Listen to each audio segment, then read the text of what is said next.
Welcome everybody to Color Wednesday, and I am Carrie Heaps, your host. I'm going to be talking today about the 7-day color challenge, and this is going from invisible to influential, how you can stand out with purpose, one intentional color objective at a time. So 7 days, one deliberate shift in your wardrobe. Now, I also understand too, sometimes you may or may not have had a color analysis done.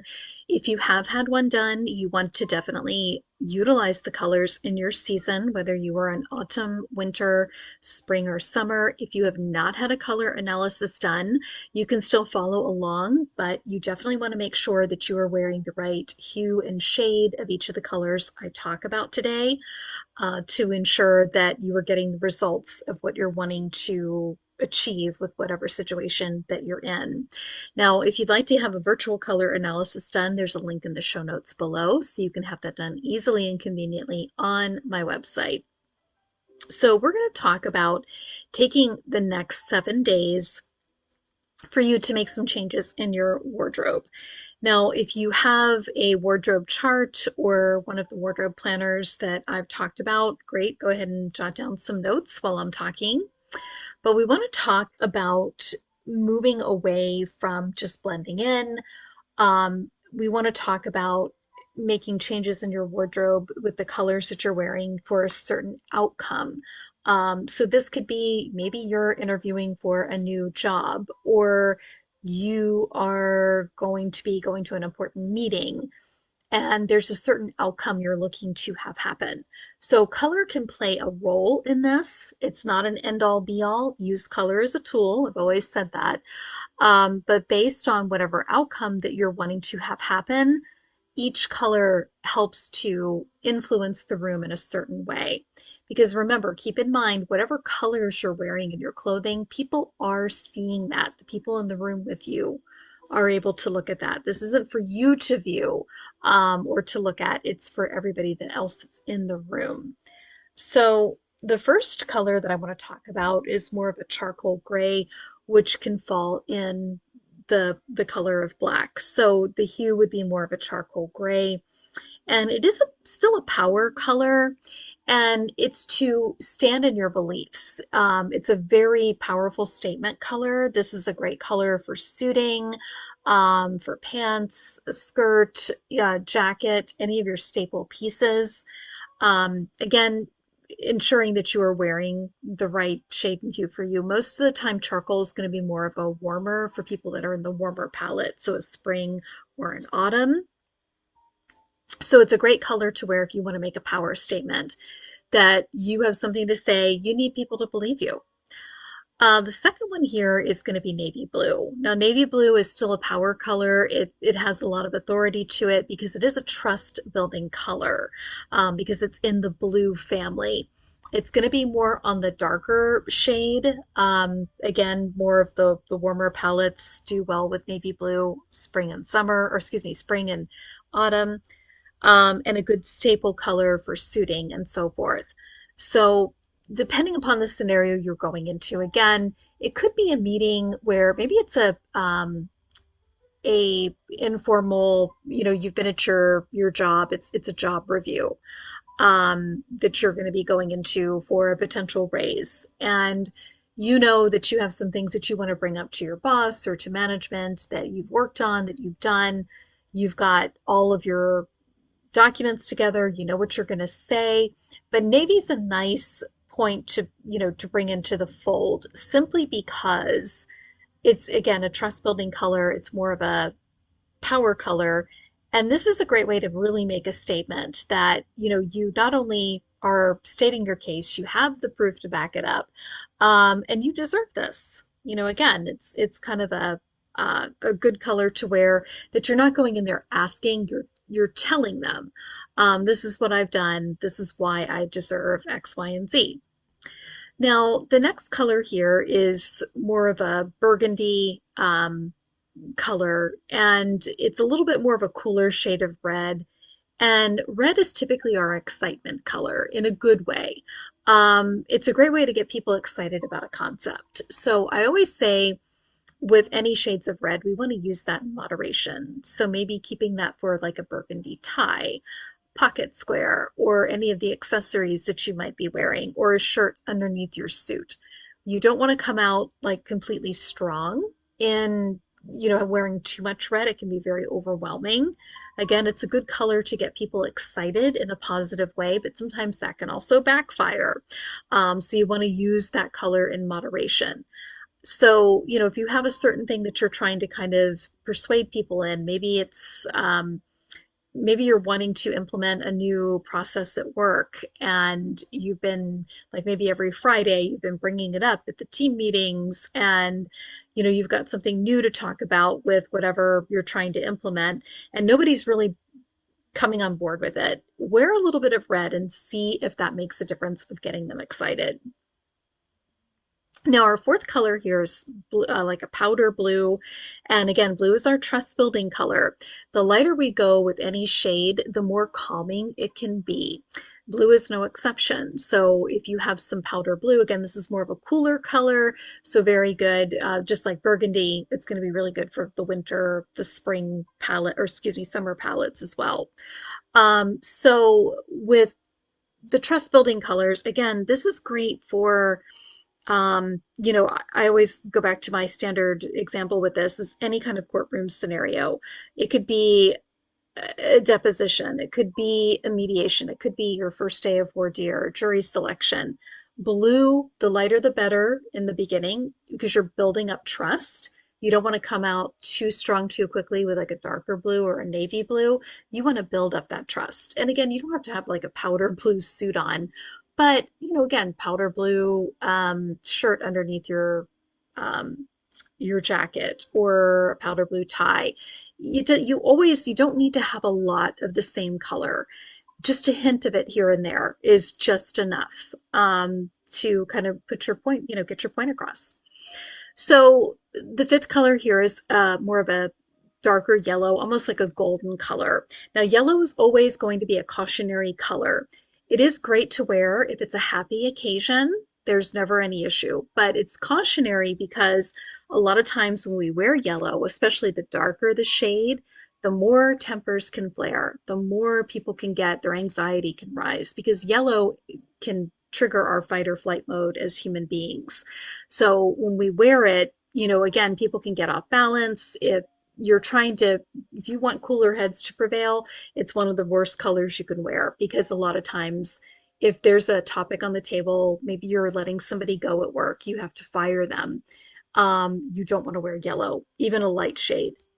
Keep yellow completely out of the room.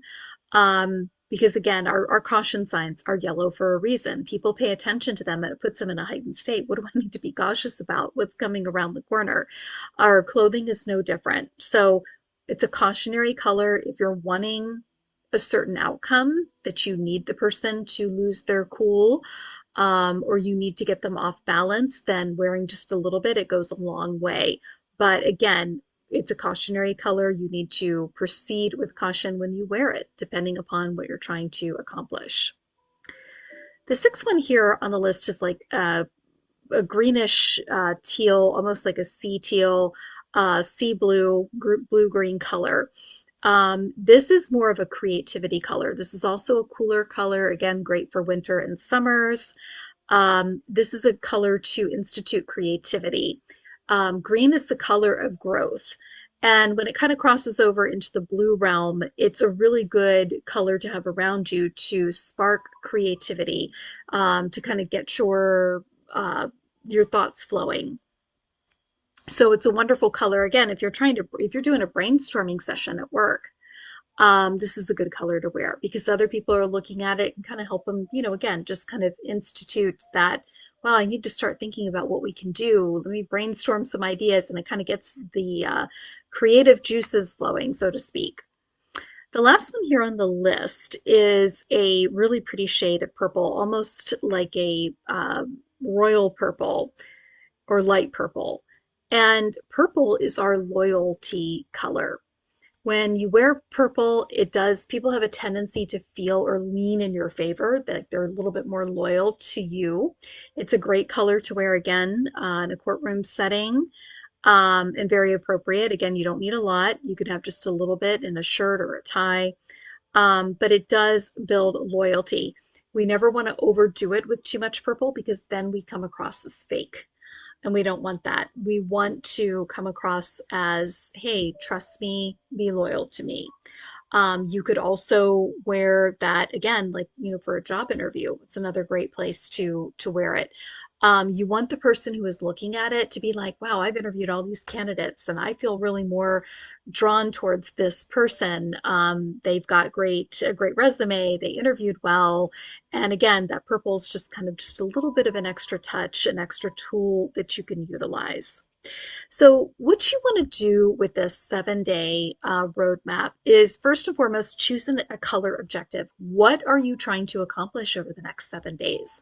And this is going to be different for everyone. Some people might want to have a private conversation with a spouse that maybe you're wanting to introduce counseling into the relationship and it's not gonna may not bode well with your spouse. So a blue, like a light blue color. Even like the green color would be a really good one too. Or even purple, staying away from red, staying away from the yellow, staying away from the stronger power colors like the charcoal or the navy, because again, you're introducing an idea in a bad situation and you kind of want to move forward with caution. So choose your color objective. Again, you might have some job interviews lined up and maybe they are upper management and you're going to be managing several people traveling between different territories. Then yeah, you want to pull out a power color.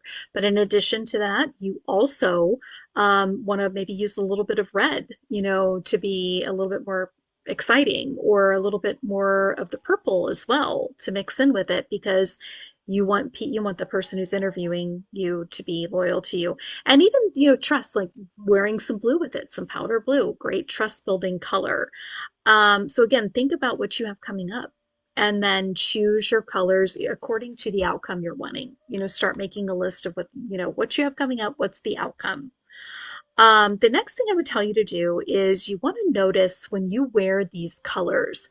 Again, this is why it's so important to have like a wardrobe journal or a wardrobe diary where you can make notes of what you wore that day. And it sounds a little kooky at first, but once you start doing this, it does two things. It kind of helps you really expand your wardrobe more because, if you're thinking about wearing your navy suit with your blue shirt and the powder blue tie, but you go through and you realize you just wore that 2 weeks ago, it's probably a little bit too soon, so you might want to switch it up a little bit with something else. So it keeps track with that. But when you write this down that you wore that navy suit with the powder blue tie and the blue shirt, and you were going in for a meeting and you noticed some shifts with how people were treating you, that they were giving you a little bit more respect, or arguments did not ensue, you want to always jot down those notes so you know how people are responding in different situations that you have to the colors that you're wearing. Now, again, it's not always the color, but the color is a tool that helps you kind of produce that outcome. And then lastly, you want to kind of go through, and this is where the journal is really important. You want to go back through and you want to really reflect on what worked. Like, what did you notice? I've always told people, like, if you go to a mediation or a meeting and everything ends really well, like nobody got upset, everybody agreed to work together. It was, it just went, you couldn't have asked for the meeting to go better. Always make a note of what you were wearing, not so much the outfit but the colors, because again, sometimes you'll notice that, hey, every time I wear my plum purple tie, I find that people are more in agreement with my ideas. But you're not going to know that if you don't make notes. So again, choose a color perspective or objective. What is it that you're wanting to happen? When you wear it, notice the shift around other people. Are they interacting with you differently? Are you noticing that they're more calmer or that they're a little bit more anxious? And then go back and reflect on what worked, on the positive outcomes, and even the outcomes that don't go well. Make a note of that because again, maybe you wore a red tie or a red shirt or a red scarf, or you wore something that had yellow in it that maybe you really shouldn't have worn to that situation. So the more you detail this in a journal, and especially over a 7 day time period, if you start doing it for 7 days and you start to see some of these results, you'll want to do this every day. Because again, you're utilizing the color in your wardrobe as a tool.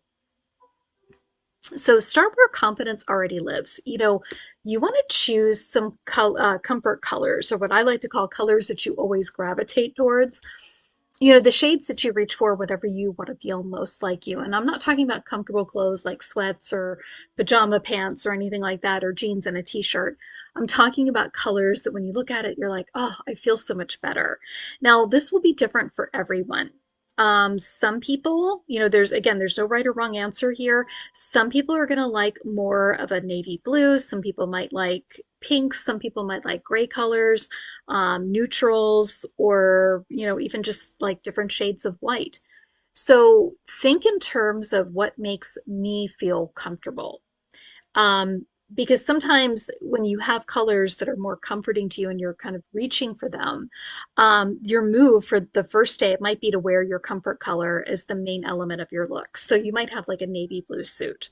Um, you feel really comfortable in that, or you've got a gray suit that you're like, you always gravitate towards that when you want to feel your best, or you feel more confident or more calm. Again, no right or wrong answer. It's going to be different for everyone. And then when you look at it, kind of rate your confidence on a scale of 1 to 10. Do you feel at a 10, a 9, an 8? And again, no right or wrong answer. But if it's anything that you're feeling like at a 7 or below, then you might want to reevaluate and go look at some other things that you have in your closet. There might be something else. Or if you're noticing, hey, I always wear this, but I like to wear this other item with it and it's a different color. So just go ahead and throw that in there and say, hey, this gray suit with this shirt, I always feel really comfortable with this. So on the second day, we want to lead quietly. Power does not have to shout. So again, I'm going to use my example here for myself, like a soft navy or a charcoal, because those are the suits that I like to wear that are in my color palette as a spring, that really I get compliments when I wear them, obviously, but I feel like when I look at the mirror, I'm like, oh my gosh, I look insanely amazing. I love the way that I look right now. And these are more muted shades, okay? What they're called a muted power shade, because again, your power shades are going to be shades of black, brown, the navy, the blues, and even grays as well is another like your main colors that you might find for your suiting. So you want to, for that particular day, for day two, you want to wear the shade to a routine or a low stakes meeting, like something that you know is going to happen, but it's not going to be like a mediation type thing. It's not court. It's not hey, it's a separation meeting where we're going to be firing somebody. Maybe just like a quarterly meeting or a monthly meeting. Maybe it's a monthly sales meeting. And just kind of make note, again, take notes. Did you speak sooner? Did you sit a little bit taller? Was your posture better? Do you feel like you held the room or engaged with the room a little bit differently on more of a positive vibe? And again, this is all on how you're reacting, not everybody else around you, but how you are reacting with everyone else. So on day three, um, we want to have one bold detail that can change the whole signal. So it could be one bold accessory like a pocket square, a tie, a scarf, a necklace, bracelet. Um, you want to keep your outfit grounded and just add one intentional color. And maybe like for me, I kind of would go towards more of a warm red or a scarlet type color, or maybe like an emerald green, or like a um, aqua color, or even, again, you could do a gold, but again, depends on the scenario. So on day three, your move should be you want to choose one accessory. Again, it could be a pair of shoes, a scarf, a tie, pocket square, handbag, any kind of jewelry. You can use cosmetics, but I find it's so much better with clothing because everybody can really recognize that. And what you want to notice, and again, make notes on, is track eye contact, the questions that you're getting, the compliments that you get, how confidently you entered conversations as well on your end. So you want to track the eye contact of other people looking at you that day, the questions that they're asking of you, and if you get any compliments or comments. And again, for yourself, how confident were you when you walked into that room or into that meeting room? So again, there's no right or wrong answers with any of these. This is just a great way for you to really experiment with the colors that you already have in your wardrobe. So on day four, we want to create room for collaboration. So this is really going to be our trust day where we're going to wear our different shades of blue that we have. Blue is our trust building color. The lighter the shade of blue, the more calming it can be. And the more it helps to kind of build trust. So if you're in a specific meeting, again, like well, I'll use a job interview. If you're going for a job interview and it's your first interview, you want to wear that lighter shade of blue. Second interview that you go for, you want to go for a deeper shade, a darker shade. You want to intensify the shade as the situation moves along because you're building that trust. Like, trust me, I am the right candidate for this job. Same thing with a courtroom scenario. It's important to build trust with judges and juries. But again, you don't want to come out too strong too quickly and go with like a darker blue, like what we see here in the color block. We'd want to come out here on the other end and intensify it as things move forward. So we would want to work from right to left in that scenario. So focus on blues and those softer tones during a team interaction, maybe a team meeting. Let the palette feel calmer, clearer, easy to approach.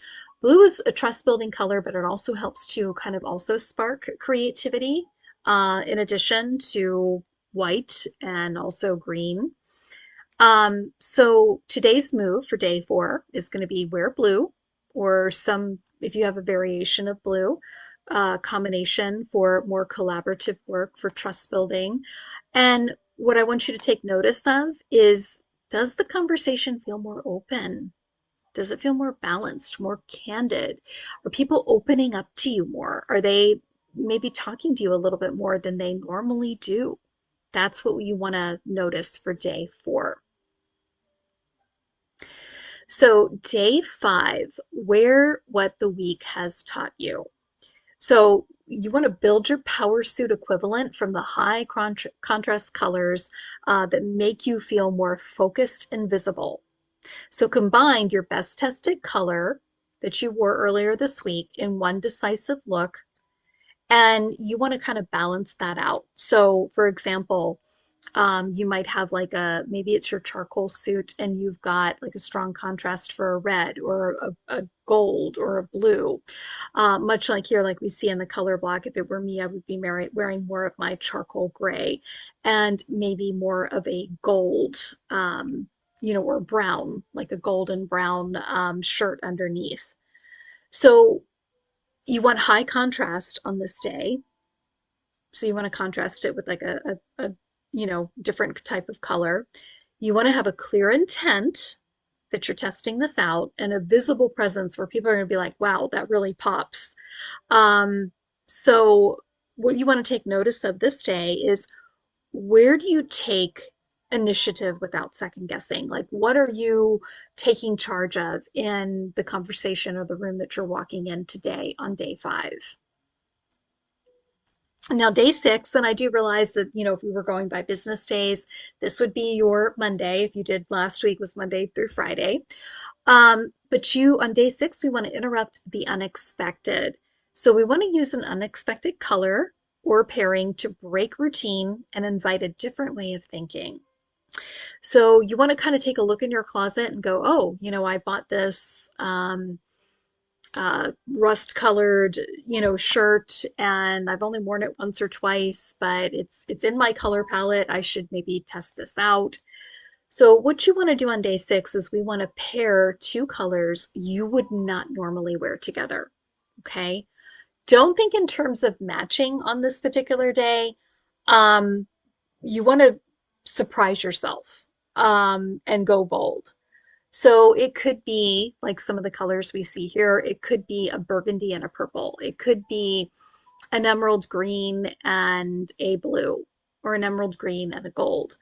So pick two colors out of your closet. And it could be a shirt and a pair of slacks. It could be a suit and the shirt, or it could be your suit and then like a really cool type tie that's got a lot of different colors in it.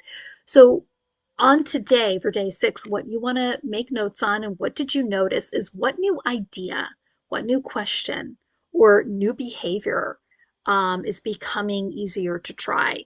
So, like for example, maybe you're not one to always speak up at a board meeting or a team meeting, or you're just kind of like, I don't, last time I spoke up, everybody kind of didn't like what I said and it kind of started an argument, or, you've been feeling really shy. But notice on this day is coming out and saying something or taking charge isn't easier for you.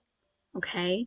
Sometimes when we surprise ourselves with really bold colors, it can kind of help, again, not just influence the environment, but also influence ourselves because we're like, wow, I've got, two really bold colors in here. What am I going to do today that's really, really bold? And here on the last day of our challenge, day 7, we want to keep the color that made you feel the most like yourself, only clearer, okay? So wear what felt best to you. Then you want to name the difference you noticed across confidence, connection, influence, or creativity. So if you go back and you kind of take a look at the past 6 days prior, which color helped you, not in the room, but you personally, helped you feel confident without feeling like a costume, like feeling like, oh gosh, I feel ridiculous. Now, for some of you, this might be a bold color. For some of you, it might be like a softer, muted color. Again, there's no right or wrong answer here. But would it made you feel more bold, more confident, made you feel like, hey, I can do this, and you're going to stand up and tell everybody? So, what I recommend is when you do that, jot that down. Like, hey, this is kind of one of my, maybe it's powder blue for you, and that can be one of your power emboldening colors. And I always recommend too, like you can post your biggest win in this in the comments on the video and the color that kind of helped you unlock it. I'm always interested to know what colors people are gravitating towards or what makes them feel really empowered. Some people, it's, again, there's never any right or wrong answer, but it could be a specific type of color. It could be not just purple, but maybe it's plum. For others, it could just be a standard red, and other people, it's going to be scarlet or burgundy. So feel free to post that in the comments below. But again, you want to stand out with purpose. You want to go from feeling like, hey, I'm just here and nobody really pays attention to me, to being, hey, I'm here, everybody wants to hear what I have to say. So then you're going to influential. And again, it always depends on the situation that you're in and what the outcome is that you're wanting to be. But it's super important, like even if you don't have a wardrobe journal, just jot it down in a notebook of how you feel really empowered. So I hope this video helps. And like I said, please make sure you post your comments below. What was your biggest win with the colors you were wearing? And what did you take notice of?